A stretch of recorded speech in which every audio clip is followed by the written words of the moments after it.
We're getting down to the best seasons of Dale Earnhardt Jr.'s career. We're here for number 4, so the second one inside the top 5. We're at the point now where you can make a case for any one of these being number 1. This one I put as number 4, so here is a DEI year, number 4 on the ranking.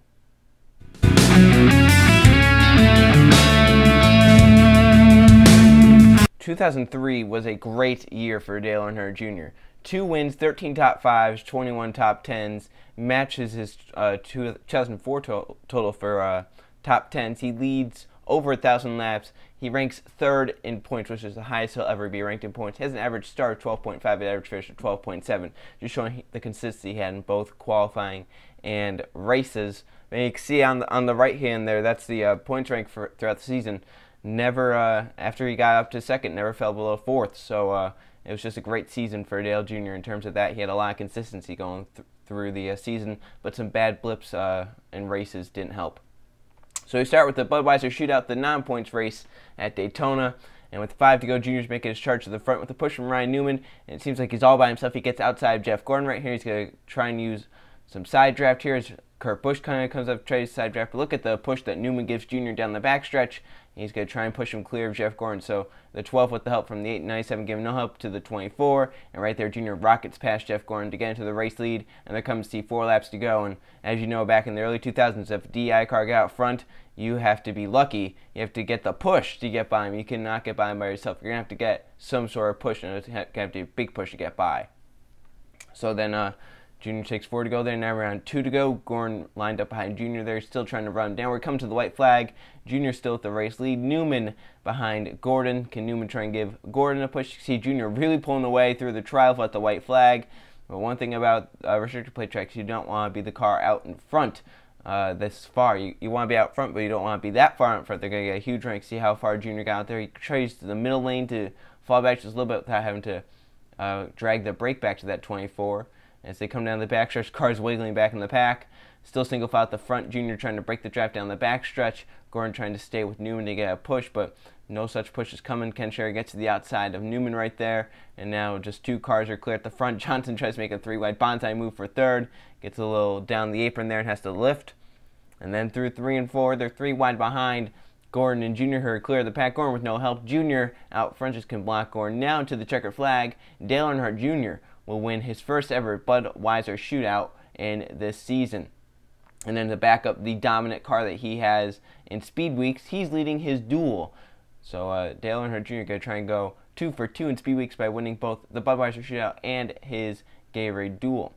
So they come through 3 and 4. Dale Jr., Michael Waltrip, the 2 teammates. You see a lot of this during the early 2000s. One gets out front, the other will just be second block, and then it's going to be hard to get by those cars. So as they take the white flag, Jr. with the race lead, Michael Waltrip in second. Looks like that's going to be how they finish. The Gatorade duel, no one really wants to make a huge move there. You know, you're pretty much fine wherever you are in the race. So they go through 1 and 2. You can see Jr. with a pretty good lead. He actually pulls up a little higher there, trying to make sure no one gets a run onto him. And down the backstretch. Just a great Speed Weeks for Dale Jr. He's always one of the fastest cars there that season, and it just showed winning the Budweiser Shootout and then winning here in the duel. But down the back, you see how Darrell Waltrip kind of referenced how the 2 DEI cars were the 23 car. That's 15 plus 8, 23, obviously. And he referenced it as that because of how well they worked together, how they were just with each other wherever they went. One went top, the other went with. Whichever one was out front was really going to win at the end. So checkered flag for Dale Jr. His second checkered flag of Speed Weeks. Going to try and go for the sweep at Daytona, but issues to the car around halfway. DW, he says the car is starting to cut on and off.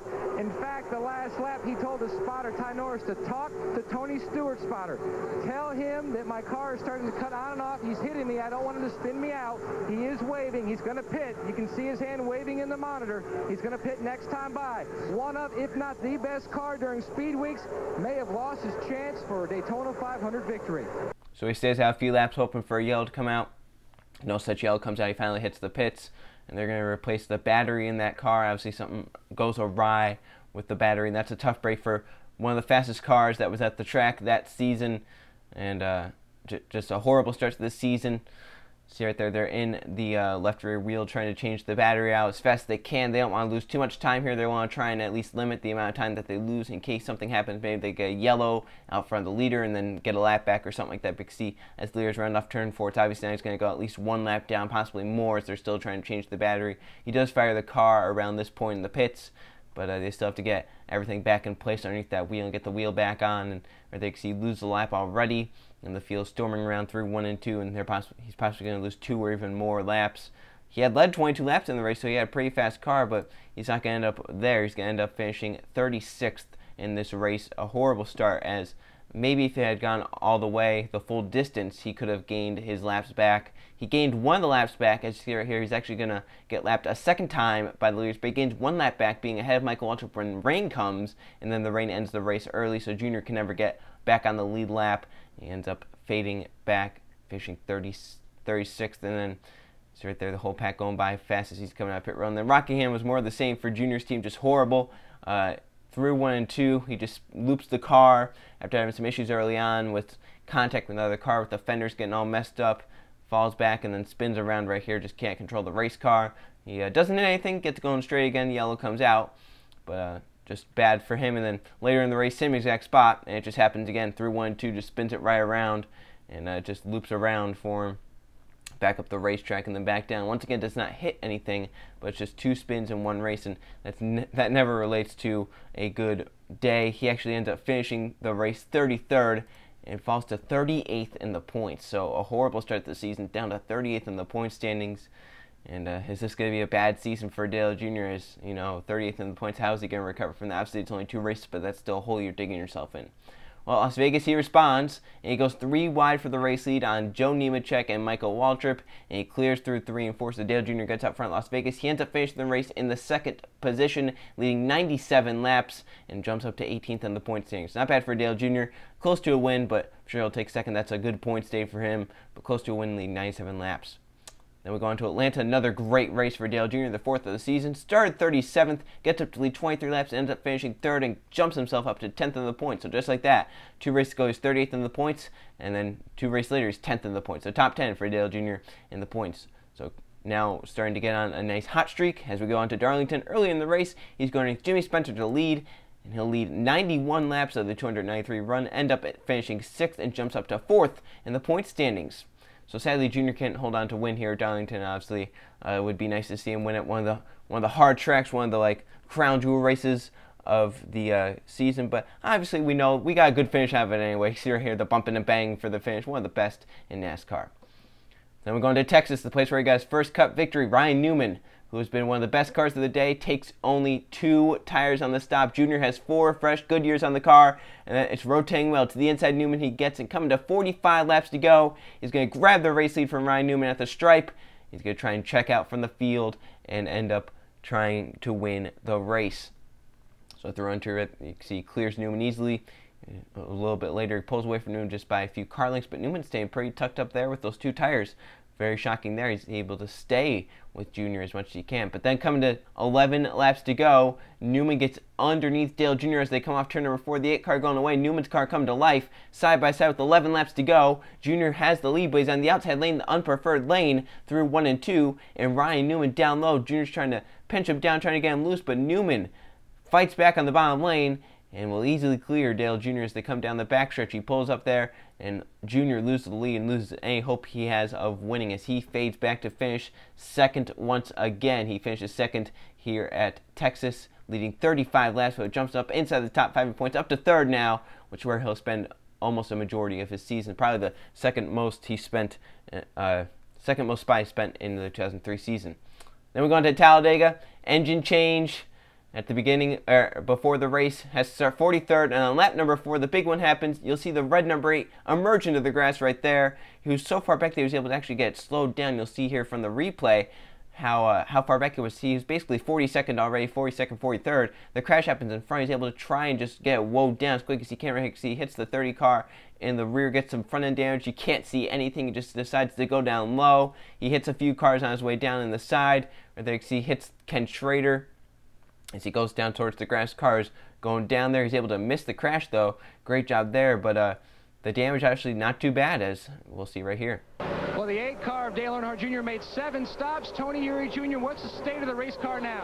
It should be pretty good now. I mean, we just busted the metal to the fiberglass nose apart there, and we put a piece of aluminum over it to take care of that. But I think we just want to make sure all the wheels were in a line, make sure everything was perfect, because the aerodynamic is so much here, and we're planning on leading this thing here in a couple laps, so we just want to make sure it would be able to lead there. Should be good. The crowd comes to their feet as Junior moves to the outside, alongside and past Tony Stewart, and trying to move toward the front. See how that car was strong there, but a few restarts later, he falls off with teammate Steve Park to 12 seconds behind the leader in the 24th position. So maybe you're thinking that car's not all right, maybe something is wrong with the car, he just can't hold the draft now, and you'll see it even later on the restart. He falls to 22nd, he keeps losing ground to them. He's 5 seconds back, over 5 seconds back, and he keeps dropping. So something may be wrong with the car with that nose at this point. Maybe they did not get it all fixed. Tony Sr., what's wrong? He's lost the draft. He's sitting there asleep, went on the restart, and I don't know what he was doing. They just drove off from him. Car's fine. Nose is in pretty good shape. Been running as fast as the leaders was, getting a little bit of air off of them there, but they're gone now, so the only thing we can hope for is a caution. They do get that yellow as he was about to go lap down, and then on the restart, another yellow comes out. See, Junior has to evade this one and goes almost into the grass, so great job there by Junior missing that. Then later in the race, he makes his move for the race lead. The first time he's going to the race lead all day long. That damaged race car gets to the race lead, and he gets by Ward Burton to do it. So right here out front, 78 laps to go, still tons of time left of that. Mangled number 8 car, damage to the side, damage to the front, tape all over. And Junior's leading the Aaron's 499. See the lap leaders there, and he's not even on the list. That's how far back he was already. 78 laps ago, he gets his first lead of the day. You can see Johnson is pretty much down in the race lead, 48 of the laps run at that point. But Junior now out front, and it's always been hard to get by DI cars. Mentioned once the DI car gets out front, it's very hard to get by. So everyone hoping that they could try and get by Dale Jr. and not have it be a DI parade at the front, as Junior has lost his drafting partners of Steve Parker and Michael Waltrip. They're back in the pack, damaged because of the crashes. So Junior still leading here. We'll go back to 5 to go now, where it's a mess at the front. Junior's been pushing Matt Kenseth pretty much all day long. The rear end of that car is all messed up. You see how they're rubbing against each other. There's Jeff Gordon down low, hitting with Sterling Moen, trying not to go below the yellow line. Cars all over the place, beating and banging 4 wide down the back, and they're hitting and rubbing at 200 miles an hour. There's damage to every car, basically, because of how they've been rubbing off each other. You'll see some of the pushes that Junior gives to Kenseth here. You'll see some of the hits that Junior has, some of the close calls, some of the beating and banging that they've had. And this is at Talladega of all places. If there's a race where they had a death wish, this would be a race. They were beating and banging over 200 miles an hour. You see right here through the trioval. Junior's going to give Kenseth a huge push, get him sideways in front of the field. Cars try to avoid that. They're going high, they're blocking, and then Junior tries to get around the lap car here. He's going to hit Ricky Craven up into Ward Burton right here. And you can see how everyone's avoiding there. So that actually ruins the run that the outside had. Now, Elliott Sadler's come with the 8 car down low. As Kenseth and Johnson are side by side, they're going to be side drafting each other up and down the track. So Kenseth chases Johnson up the track. Junior has a hole down low, and some controversy evolves as he drives below Kenseth, goes below the yellow line, and a judgment call by NASCAR early on in their yellow line debate as Junior and Sadler get away 1-2, clear the pack. Kenseth is back in the pack in 3rd. The crowd stands to their feet. They're coming to see 3 laps to go, and the field is spread out now at the front. The front 3 get away. Junior, Sadler, and Kenseth as they cross the stripe. 3 laps to go, and Junior is out front once again in the Aaron's 499 at Talladega. Both some controversy, and they are reviewing the pass at this moment. Speed up to get a little bit later on in the race. The crowd once again roaring as they come down the backstretch. Kenseth is trying to back up to 4th on back to get a run. He has a huge push from Kevin Harvick. He'll get to the outside of Elliott Sadler as they come off turn number 4. And he's having a run onto Dale Jr., but can he make the move? They come to the trioval. Jr. goes low, thinking Kenseth was going to go down there. Kenseth goes up to the top side, but Harvick, being the loyal Chevrolet that he is, stays with the Chevy of Dale Earnhardt Jr. to push Jr. back by Kenseth. So 2 to go. Kenseth leads the lap, but Jr. gets back by into turn number 1 to hold the race lead. So the pass is still being reviewed as Junior went below the yellow line. Did he pass below, or was he ahead of Kenseth and Johnson at that point? So as they come down the backstretch, Dale Jr. still leading. See the pushing and bank. See how Kenseth's bumper cover is basically off. That's because of what Dale Jr. had been doing, pushing him so hard. So the front four are single file, fifth on back in a huge three-wide mess. As they go through 3 and 4, Pack racing hard. Johnson tries to get down to the middle lane, just gets clipped right there. Around he goes. You think the caution's out, the race is going to be over once they get back to the caution flag. The yellow does not fly. It's still green flag racing as they come into the trial. The Pack spread out even more now. Into the trial they come, the white flag showing. No caution flag. 1 lap to go for Dale Earnhardt Jr. He's got to make it 2.66 miles back around under race conditions. And you think, you know, that yellow line rule still being reviewed. And also, maybe NASCAR didn't want to give 2 gifts to Junior ending it under yellow because of their ruling. Now, Dale Jr. becomes the Department of Defense. But you watch him, Darrell. I bet he'll hug that yellow line. You don't want to open up the bottom. NASCAR has called Junior's pass a clean pass. This is for the win. Can he do it, guys? It'd be 4 in a row. He has about a 1/4 of a lap to go. Remember, the start-finish line is way down headed into turn 1. It's not in the center of the trial. You can't do it, Larry. You can't make it. You're not going to pull out and pass him with a single foul.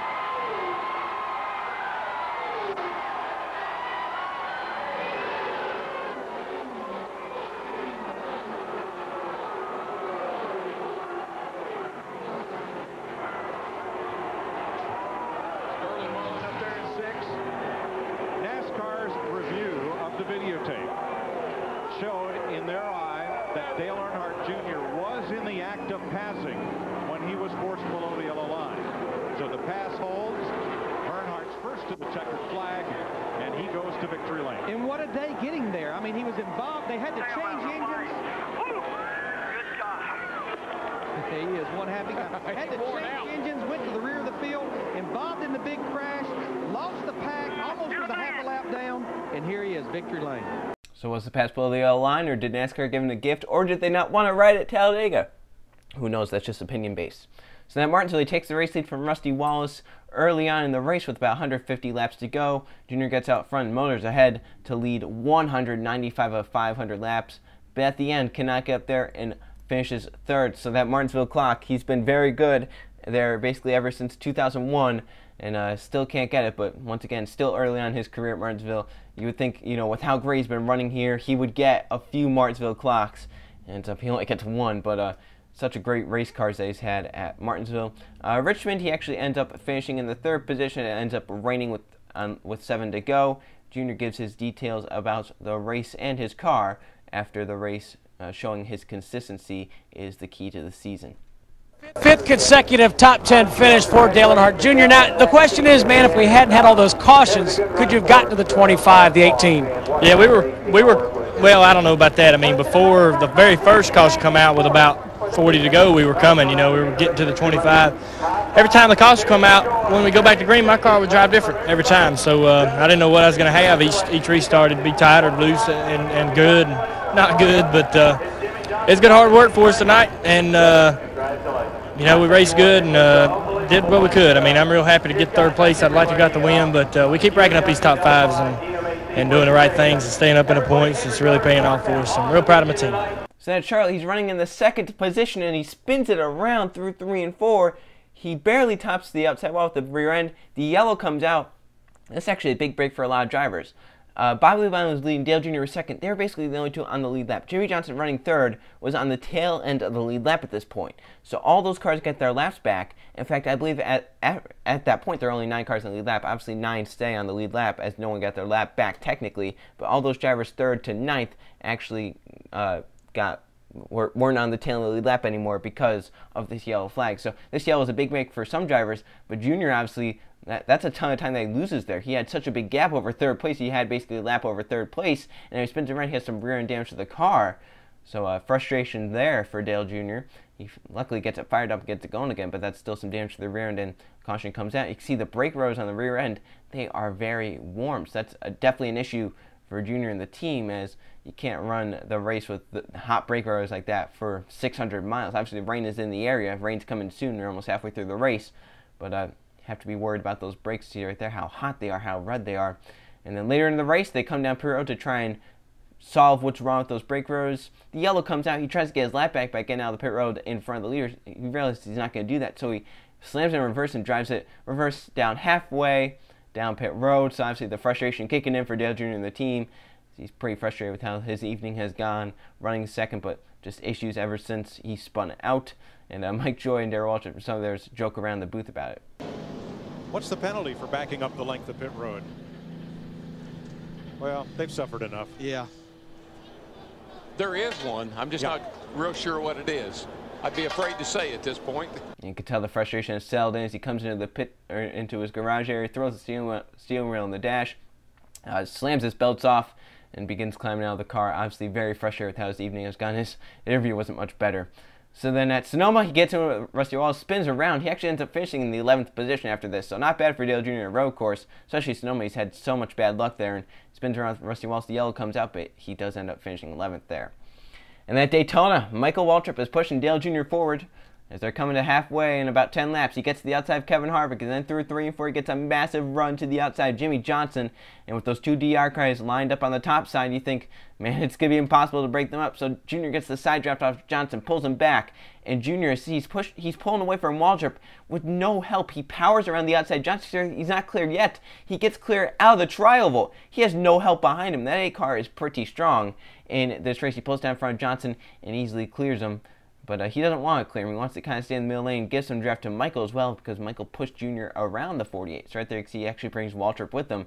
And those 2 DEI cars lined up first and second at the front of the field. Going to be hard to beat, especially at these restrictor plate tracks. See, they're so strong. They won at Daytona in the Daytona 500. They won at Talladega with Dale Jr. And they're set up to win here. And DEI just very strong in these plate tracks. They won both Talladega races in 2002 and 2001. We know they won 3 of the 4. So they've just been strong in the early 2000s here at these plate tracks and just showing their plate prowess here at Daytona once again. So Harvick battles the outside, Waltrip there. But late in the race, 22 laps to go. They come to 21 laps to go, and field strategy's all messed up for most of the front runners. Dale Jr. Michael Waltrip are going to have to come down right here at 21 laps to go to get some fuel in the car so that they can make it to the end. 6 cars have enough fuel to make it, one of them being Greg Biffle and some others. As they come down pit road, here comes Jr. and Waltrip. They're going to head to pit road by themselves. So into the pits they come, and Waltrip actually gets a better entry into the pits than Dale Earnhardt Jr., so he speeds up to the line. Jr. gets right back on by him as they come into the pits. Waltrip hits his pit stall as Jr.'s pit stall is a little bit further down. And Jr.'s team does a great job getting Jr. out in front of Waltrip. It's not going to be enough to get to the race window. No yellow comes out. No one runs out of fuel except for Bobby Labonte. Jr. ends up finishing 7th. In a night he led 43 laps. Obviously a tough break for him. It could have been a race win, but still more consistency. It's better than running out of fuel and finishing back around 23rd. So great night for Dale Jr. and Michael Waltrip. Probably 2 of the best cars there. They could not hold on. They did not have the fuel to go the distance. Then at Chicagoland, that car was a handful all weekend long, just never could find the right setup in it, and he ends up looping it through 1 and 2, and he can't control the car, and he backs into the outside wall hard, and ends his day early here at Chicagoland. He'll end up finishing 38th, drops him to 3rd in the point standings as a rough Chicagoland weekend turns into a crash about midway through the race. He backs it hard into the outside wall and spins down the racetrack. You'll see from the onboard just how of a handful it was, how big of a handful it was.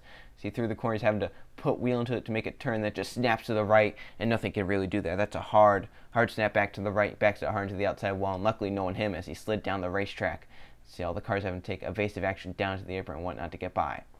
So at Pocono, he had been pretty good in 2003. So right here through 3 and 4 is on his teammate Michael Waltrip for the race lead with Joe Nemechek behind them. Off of turn number 3, Jr. just drives to the inside of Waltrip and down the front stretch. Gets the side draft off him, easily gets clear of Waltrip down the front. So in the first Pocono race, Jr. actually ended up finishing 4th and led 22 laps. There wasn't really much that happened in that race, though. In this race, he ends up 3rd, leading 25 laps. So once again, another great Pocono race for Dale Jr. Remember in his rookie season how bad it was to him, how he crashed in the tunnel turn in practice and just was never good in his rookie season. But then in 2001 he came back and almost won the Pennsylvania 500, ended up losing to Bobby Labonte. Now here he's led laps in both of them and ends up finishing top 5 in both of the Pocono races in 2003. So cars are pretty fast at Pocono. They just cannot end it out. They have to end it out if they want to win one of these races. They still only won one race this season, but they've led laps in so many others. And at Watkins Glen, pretty weird to see Dale Jr. out front on a road course. So they come back from commercial about halfway through the Watkins Glen race. Junior's leading as some cars have some issues back in the pack. Junior comes and takes the caution flag. Robbie Gorin gets a huge break right here to win as he has a caution as he hits pit road, gets the track position. Junior falls back, doesn't get the track position, but finishes third at the end. So great race for Dale Jr. So then at Michigan, they're reviewing a wreck that brought out the caution, and then they come back and Junior and Rusty Wallace are in the grass in pit road. So what happened here was Junior was going to fake staying out, then come in. Rusty Wallace is going to do the opposite, and they just hit and spin around. Junior gets some heavy damage, and he ends up retiring and finishing at the back of the pack because it's a bad points day for Dale Jr. So then at Darlington, has a good car, and he stalled. What's happening? No one knows. In fact, Junior doesn't even know. On the radio, he thinks he might have a thing of what it is. Guys, I think it's the drivetrain or the transmission. The motor's fine, but he can't get any power to the rear wheels. So it's a tough break for Dale Jr. He's having a good day. He ends up finishing 25th, a few laps off the pace. Keeps him second in the point standings, though. And as we go to Richmond, he's always had great cars at Richmond at DEI, and he got his second career Winston Cup victory there. And this one's no different here at Richmond. He's running down Jeff Burton in second place in his stained Budweiser Chevrolet, as it's the Chevy Rock and Roll 400, so a lot of teams have rock and roll bands on their car, and this is obviously the perfect race for Dale Jr. If he were to win a race, this would be the one to win because he is a rock and roll fan, so he moves to the inside Jeff Burton through 3 and 4, and he'll clear him off of 4, so Dale Jr. out front in the Chevy Rock and Roll 400 at Richmond, trying to win for the second time at Richmond in 2003 and get a second win of the season, his first coming at Talladega. So then later in the race, though, he's running second, trying to chase down Ryan Newman. He has an issue. The right front tire goes soft on that car, and it's a huge, tough break for him. He'll end up finishing 17th, but he led 76 laps in the race. He falls a lap down to race leader Ryan Newman. But it was such a great car. He could have actually won at the end if he could have gotten by Ryan Newman. But we never would have seen what would have happened because of this flat tire. That's a tough break for Dale Jr. A great points day once again, going down the drain, and he'll end up finishing mid-pack again. And that's just heartbreak for Dale Jr. Another fantastic car, and I think Alan Bestwick sums up this season perfectly. Another hard luck race for Dale Jr. In the last 3 weeks, he's lost 131 points to Matt Kenseth. That New Hampshire, early on in the race, he gets to the inside of Ryan Newman. He'll grab the race lead as they come down the front stretch and off into turn 1. You can see side by side there off into turn 1, and Junior clears Newman easily. So this race actually taken off of YouTube. There's no footage of it. I can tell you what happened though, because I remember watching this race distinctly. So at Loudon, he finishes 5th, but that is not the car he had. He led 120th at 300 laps. The reason he does not win the race, about 100 laps to go sometime around then, he loses a cylinder in the car. The cylinder. He loses a cylinder to the car, right? And he finishes 5th with that. The car was so fast, so dominant, that he ends up finishing 5th, a car down a cylinder. That's pretty outstanding for Dale Jr. and the team. That shows how fast of a car they had. But once again, as Alan Bestwick said, another hard luck race for Dale Jr. in his season with how he's been trying to gain on Matt Kenseth. He's had the cars to do it. He's not had the luck to do it. He's had flat tires. He's had mechanical issues. He's had this with a cylinder going bad while leading the race. But he still ends up finishing top 5. Now we're going to take a second and get off the Dale Jr. Train at this moment, because this race actually had a lot to do with NASCAR history and how NASCAR kind of changed the coming years. So for one, pit road rule enforced. Do not pass to the inside pit entry because of this incident with Jeff Gordon trying to get into his pit stall, trying to get beneath Michael Waltrip, and ends up running over the 48 guys. Number 2, once the caution comes out, you do not race back to the yellow flag. You slow down immediately when the caution comes out. The reason for this, everyone's racing back. They're in a big mess. Cars are sideways. Meanwhile, there's a sitting car of Dale Jr. in the racetrack, and if someone hits him, that's bad because you'll see here in the upper left, there's Dale Jr.'s on board. Here they are racing back. See, Dale Jr., he's moving around. He has a steering wheel off. Cars are flying by the race leaders trying to get their laps back. All this is happening. Dale Jr. is sitting on the front stretch. So now, the rule is once the yellow comes out, you slow down to the race leader. And also, there's now Lucky Dog enforced, where the first car 1 lap down gets their lap back for free. So that is enforced at the next race in Dover, coming to about halfway through the race, and Dale Jr. is on the rear bumper of Jeff Gordon through 340. He got Gordon a little loose right there using that arrow push. Jr. gets right on by Gordon, but Gordon wants to return the favor. He's not too happy with Dale Jr. And these two having a great battle here. As they go through 1-2, Gordon gets right into the back of Dale Jr. Doesn't really loosen the car up, but off turn number 2, you can see it gets another great run as they come down the backstretch right into the back of Jr. This happening over 160 miles an hour, all but pushing Jr. off into the corner. Junior has to keep his eyes in the mirror, because if he doesn't, Gordon's going to run him right over. See right here, another great run for Gordon. Gets him arrow loose, and up their track, Junior goes. And they're side by side down the front stretch. Junior with the fast car, going with the fast car. Junior will end up leading 48 laps in this race with a pretty good car, but a little bit later on the race, the car turns evil. And when I say evil, it turns evil. So Junior has a fast car now, but later in the race, it's not going to stay like that. See Junior actually up the racetrack, finding a different lane here at Dover. So later in the race, the car turns evil. He's about to get lapped by race leader Ryan Newman. He spins it out hard into the concrete as it slides down the racetrack, and the yellow comes out. Another tough luck race for Dale Earnhardt Jr. He had been leading early on. He had a fast car, and now he slams the turn 2 concrete as he went up the racetrack. So you can see right here, he's trying to just stay ahead of Ryan Newman, the leader, trying not to go lap down, and he just spins the car out. Around it goes and hard into the outside wall. So a race where he'd been leading, the car just goes away. The car just could not handle well, and he ends up going a lap down and spinning it out as he's trying to stand the lead lap. Down the racetrack it goes, spinning down to the bottom. But there are more issues with this crash than what is apparent. So there you see from the onboard, just spins it around, and you'll see the hard impact right here into the concrete. Down the racetrack it goes. So he does put the window net down, signaling to the workers he is okay. But after that, he turns out to be unconscious. So he puts the window net down and falls unconscious. As you can see kind of here, that the crew member is trying to make sure everything's fine. They're going to cut the seatbelts off him. They don't want to cut a roof in the car if they don't have to, because that'll make it look worse than it actually is.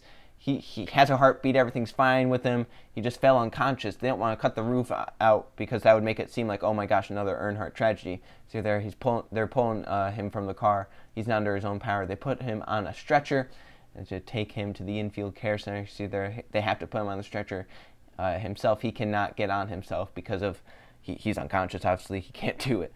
But obviously, bad for Dale Jr. Not what he needed in his season. He's unconscious now at Dover. They're putting him on a stretcher. Not good for Dale Earnhardt Jr. at all, as obviously he was conscious when he put the window net down, but then after putting the window net down, at some point in between putting the window net down and the crews getting there, he fell unconscious and was not awake and alert to the rescue workers, and they're taking every precaution they can. They take him to the local hospital where he checks out okay. Right here's a picture of him strapping into the helicopter under his own power. So from what they said, he fell unconscious sometime after he put the window net down and between crews getting to the car. Then he regained consciousness at some point inside the infield care center. They decided to go to the hospital just to make sure he checked out all right. He got a bruised foot and a minor concussion from this. So this was the second concussion he got in a Cup car. He got one in 2002 at California. Remember the major concussion he got there where he had it for a few weeks. This minor concussion wasn't really that big, but he still raced with it, which obviously wasn't good. But he was in the middle of a championship battle. He wanted to win that championship, so he raced with a minor concussion. This is actually what people think is the third concussion he got in a race car, the first being the 1998 Busch flip, where he flipped down the backstretch at Daytona and his head indented the side of the door and possibly giving him a concussion there. The California one where he crashed in 2002, and then this one here at Dover would be the third one. So the next race is at Talladega, where we talked about if a DEI car gets up front and a DEI car is behind, the DEI car out front is going to win the race, and that is shown here today. Michael Waltrip had been leading the most laps in this race. He had been out front for most of the race, dominating it. Junior got up to second, and Junior never left Michael Waltrip. Never once did he try and pull a move to get by Michael Waltrip. Instead, he stays tucked behind him. Michael Waltrip trying to foul out the challenge, just gets up top to block Gordon, gets down bottom to block Junior, and through the travel they come. Junior gets a push clear. He'll end up second. Michael Waltrip will end up winning, so once again, DI 1-2. And how many wide is that coming across the line? How many wide is that? I can't tell. Then we go to Martinsville, where once again Junior's a fast car to the inside. Terry Labonte, he'll go to grab the race lead about 100 laps before halfway. So Talladega finishing second, jumps up to third. To Dover, he fell to fourth. And at Kansas, he finished 18th. Charlotte finished 9th. Martinsville, he led 61 laps. He ends up finishing fourth and stays his third position in the points. So after Martinsville, we'll go to Atlanta, where he has a fast car once again late in the race, about less than 100 laps to go. He's looking to the outside by Labonte for the race lead, then cuts back to the inside to get to the inside of Labonte, and instead of fighting with Dale Jr., just lets Jr. go. And Dale Jr. out front once again at Atlanta. He started third, led 32 laps. He ends up finishing sixth. So another good day for Dale Jr., and it jumps him up to second in the point standings. So that that big fight for second because Matt Kenseth is gone. No one's going to catch him for the points lead, but the fight is for second in points. It's between Dale Jr., Jeff Gordon, Kevin Harvick, Jimmy Johnson, and all those drivers. So they're in a big fight for second in points, and Jr. right now has it at this point. And then the next race is at Phoenix. Jr.'s still looking for that second to win of the season. With 50 laps to go, he's running the back bumper. Jimmy moves to the inside, that 48 car down the back. See down the dog leg. Looks to the inside Jimmy, and will end up getting by him through 3 and 4. So Dale Jr. out front now at Phoenix, and he'll end up leading in this race 87 of the 312 laps run. It keeps him in the second position in points because there's no better spot than where he finishes in this race right there. Johnson staying right in the back bumper, but Jr. just has a little bit better car at this point in the race. Johnson's car may be fading, and Jr. gets away from Johnson as they come off of turn number 2 and down the backstretch. So the 8 car looking pretty fast at this point. Looks like he's going to get to victory lane. And here it is with 2 to go. Alan Bestwick summing up Dale Jr.'s season. A season of what might have been for Jr. Second in the NASCAR Winston Cup Championship coming in. If not for 36th and 32nd place finishes to open 2003 in the Daytona 500 and the Rockingham race in February, might he be closer to Matt Kenseth for this championship. 1 victory so far this season. Talladega back in April. He's looking to pick up his first win here at Phoenix in less than a mile.